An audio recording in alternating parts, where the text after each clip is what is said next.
Assalamualaikum warahmatullahi wabarakatuh.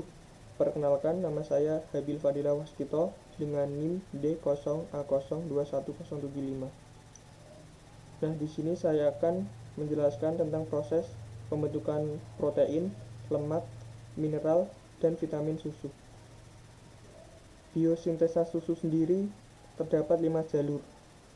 Yang pertama yaitu eksositosis, yang kedua pembentukan lemak, yang ketiga transport apikal, yang keempat transitosit, yang kelima paraseluler.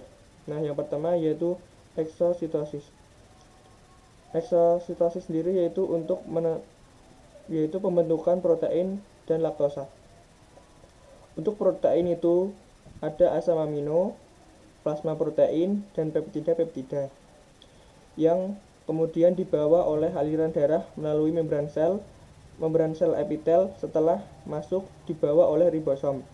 Nah, kemudian setelah disintesis menjadi protein dari ribosom dibawa ke badan Golgi untuk disimpan sementara.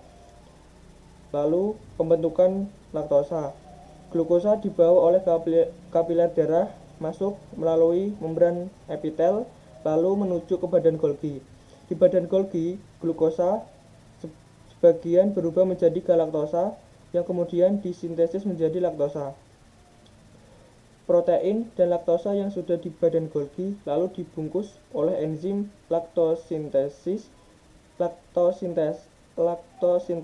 kemudian dibawa masuk melalui membran apikal. Di membran apikal terjadi pemecahan sehingga protein dan laktosa keluar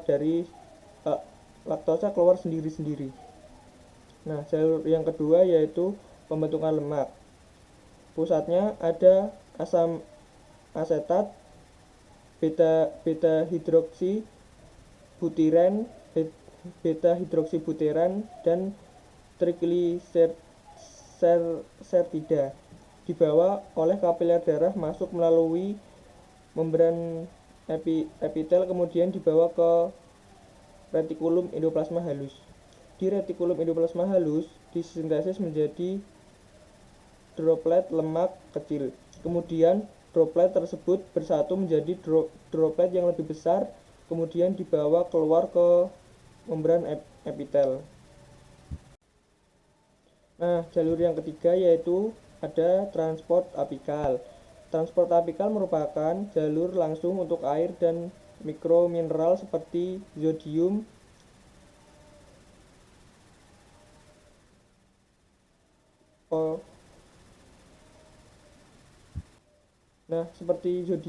potasium, dan klorida, lalu dibawa masuk dan dibawa keluar melalui membran apikal secara acak.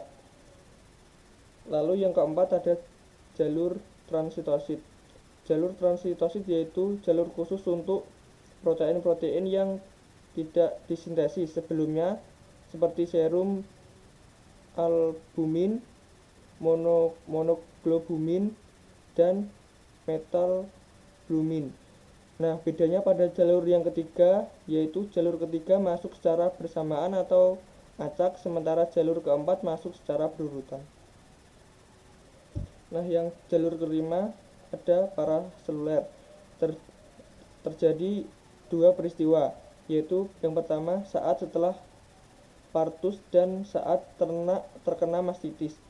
Saat sebelum partus, Tag-Shingen atau rekatan antar sel menjadi renggang.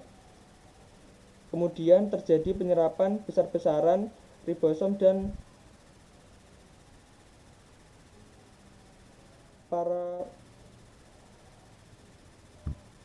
komponen-komponen lainnya sehingga terjadi suatu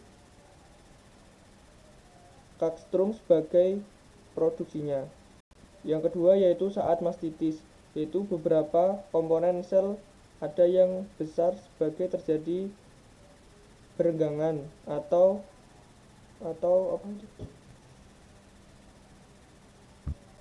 Debs-Jensen lalu masuk, namun susu terkontaminasi oleh bakteri. Nah, sekian penjelasan dari saya, kurang lebihnya mohon maaf. Wassalamualaikum warahmatullahi wabarakatuh.